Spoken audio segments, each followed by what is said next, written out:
Would you shock someone to death just because a guy in a lab coat told you to? Well, I know you don't think that you would, but most people did. So the story, in the 1960s, Stanley Milgram had volunteers shock another person for giving the wrong answer in an experiment. Now, these shocks actually weren't real, but the participants that were doing the shocking thought that they were, despite screams, pleading, even to the point of saying that they thought that they were having a heart attack. Most people kept going just because the authority figure, the guy with the lab coat, said, please continue. Ordinary people under pressure obeyed to dangerous extremes. This is the authority bias. In sales, symbols of authority, credentials, expert positioning, even tone of voice and how you carry yourself carry huge weight.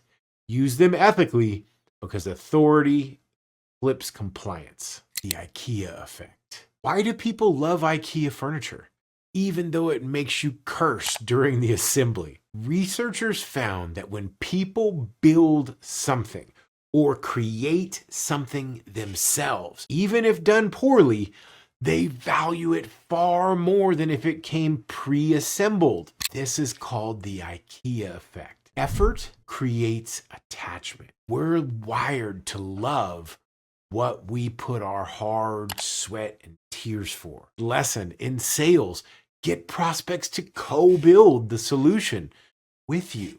When they have skin in the game, they don't just accept the offer, they already own it. The less people know, the more confident they sound. Why?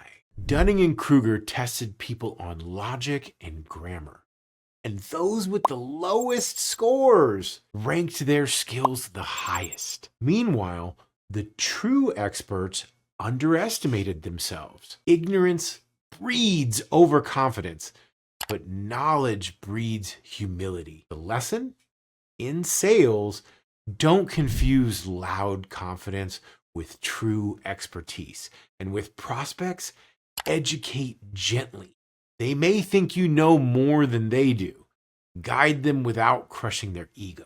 Why do crowds freeze when someone's in real danger instead of helping them? In a bunch of famous cases, people actually ignored emergencies because they assumed somebody else would act. The bigger the crowd, the less likely it is for anyone to intervene. That's diffusion of responsibility. So in sales, vague group pitches flop. People act when the responsibility feels personal.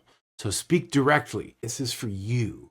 Otherwise, they'll assume someone else is going to be the one who takes the act. Okay, so you spin a wheel and it lands on the number 65. Now tell me, how many African countries are in the UN? People guess higher. Why? Here's the story. Researchers had participants spin a random wheel. Then they were asked an unrelated question. The random numbers anchor their guess, even though it had nothing to do with the facts. It's just a random number on a wheel, but their answers changed based on that. That's the anchoring bias. The first number you see sticks in your brain. In sales, the first number thrown out frames the whole deal. So you anchor high and start with value before price, because the brain clings to the first number it sees. The Pygmalion Effect. What if your expectations of someone actually made them smarter? Teachers were told random kids in class were late bloomers who'd suddenly excel. In reality, they were just average. They were chosen at random. But by the years in, those kids actually scored higher because the teachers treated them that they were gifted. That's the Pygmalion Effect. Belief becomes reality. As a leader, your expectations sculpt performance. Treat reps like top closers and they'll rise. Expect little and they're going to prove you right and give you little. The over-justification effect. Pay kids to play with crayons and suddenly they don't want to draw anymore. Story. Researchers rewarded kids for drawing, then stopped the reward. Results? The kids lost interest in drawing, even though they loved it before they got paid. Extrinsic rewards often crush intrinsic motivation. In sales, money matters, but meaning matters more. If you over-incentivize and you kill the joy of the game, balance reward with performance. Would you choose a surgery if it had a 90% survival rate? Or what about if it said 10% of people die? The same statistic, but people respond differently depending on the frame. We fear losses more than we embrace gain. So here's the lesson. In sales, the words you choose change decisions.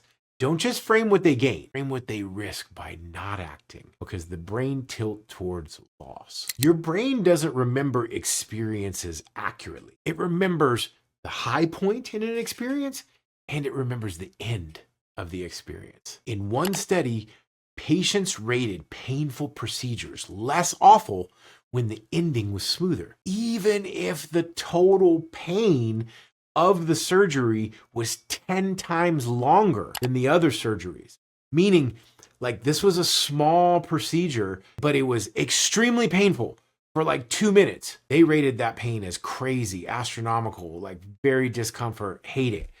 But somebody who had an hour-long procedure that was in discomfort for like 30 minutes of that hour, so 10 times, 15 times longer, but the ending, the last 10 minutes was easy, their memory was biased.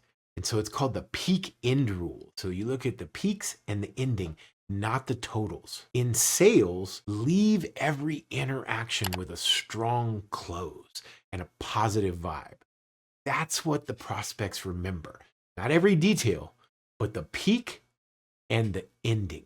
The spotlight effect. You think everyone notices your mistakes. The truth is, they barely notice you at all. Researchers had students wear embarrassing t-shirts to class.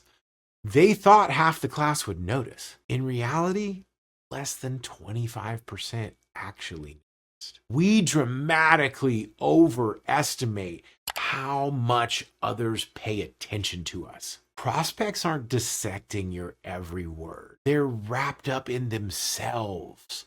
So stop overthinking your delivery and focus on them.